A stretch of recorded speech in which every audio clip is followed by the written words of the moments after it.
like this morning, I already cooked our fish patty here.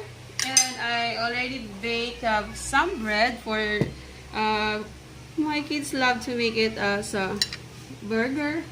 And a while ago, I just placed this bread with some little of condensed milk topped with confectioner sugar.